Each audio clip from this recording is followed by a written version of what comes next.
और गाइस मैं आपको एक चीज़ और बताना चाहूँगा कि अगर आपके पूजा करते समय आपके भी घर में कभी फूल बनता है, जैसे कि आप महाकाली के भक्त हो या बालाजी महाराज के भक्त हो या बाबा के भक्त हो भोलेनाथ के, तो वो भी एक जो है आपको संकेत देते हैं कि आपके सीमित है या नहीं है।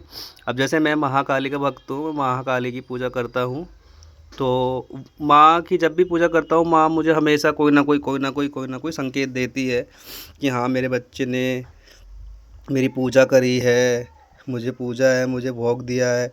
तो वो एक संकेत देती है कि भोग स्वीकार किया है, पूजा स्वीकार करी है, तो उसका भी एक संकेत होता है अलग। जैसे कि मैंने आपको बताया कि मेरी वहाँ की जोत के अंदर एक फूल बना है इतना बड़ा वाला, आप देख सकते हैं कितना बड़ा फूल बनाया है। और ऐसे फूल वो डेली बनाती हैं क्योंकि वो मेरी पूजा से काफ़ी खुश है और काफ़ी प्रसन्न है। इसीलिए माँ मेरे पूजा का मुझे मेरा फल देती है। मैं अभी इतना खुश हूँ कि आप बिलीव नहीं कर सकते कि मैं माँ की पूजा करता हूँ और मेरे घर में जब फूल बनते हैं तो मुझे कितना अच्छा लगता है। मैं आपको ये शब्दों में भी नहीं कह सकता, मुझे बहुत खुशी होती है कि माँ मेरे सीमित रहती है। अगर आपके घर में भी कभी फूल बनता है तो आप ये समझना कि आप जिस भी मतलब देवी देवता की पूजा करते हो वो आपके सीमित है, मतलब आसपास से आभास कराती है कि बेटा मैं हूँ। और आपको भी अच्छा लगेगा कि हाँ माँ तुम्हारे साथ सीमित रहती है।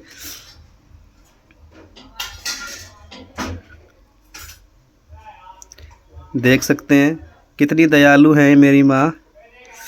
बस आपकी जो भक्ति है वो सच्ची होनी चाहिए, आपका जो भाव है वो सच्चा होना चाहिए। अगर आपकी भक्ति सच्ची होगी तो आप पे भी माँ कृपा करेगी।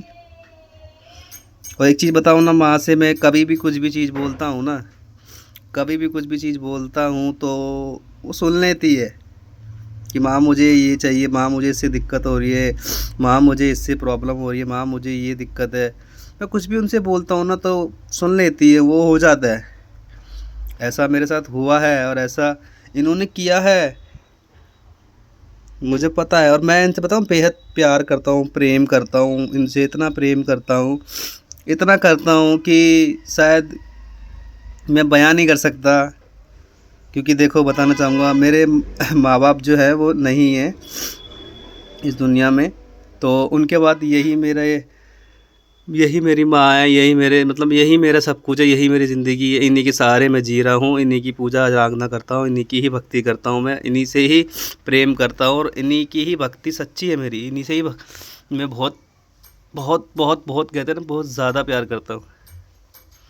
जब आपको पता है जब सुबह शाम को मैं भोग लगाता हूँ तो क्या होता है ना, जब तक मैं इनको भोग नहीं दूंगा ना या इनकी पूजा नहीं करूँगा तो मेरे दिल में बेचैनी रहती है, चिंता रहती है, बहुत ज़्यादा टेंशन रहती है कि नहीं माँ को भोग देना है, माँ की पूजा करनी है, माँ बैठी हुई है। वो इंतज़ार भी करती है अपने बच्चों का, उन्होंने जो टाइम बांध रखा है उस टाइम का वो इंतज़ार भी करती है, बच्चा इस टाइम आएगा मेरी पूजा करेगा, मेरी आरती करेगा। और फिर वो वेट करती है और उस चीज़ को स्वीकार भी करती है। आप इनका फेस देख सकते हैं, ये जो है ना, ये कभी हंसती है, इनके फेस के ना एक्सप्रेशन चेंज होते हैं, कभी हंसती है, कभी कैसे मुंह करती हैं। मतलब ये सोच लो कि साक्षात जैसे कहते हैं ना कि एक जागृत रूप से जो है वो मेरे घर में बैठी हुई है, एकदम जागृत फेस है इनका।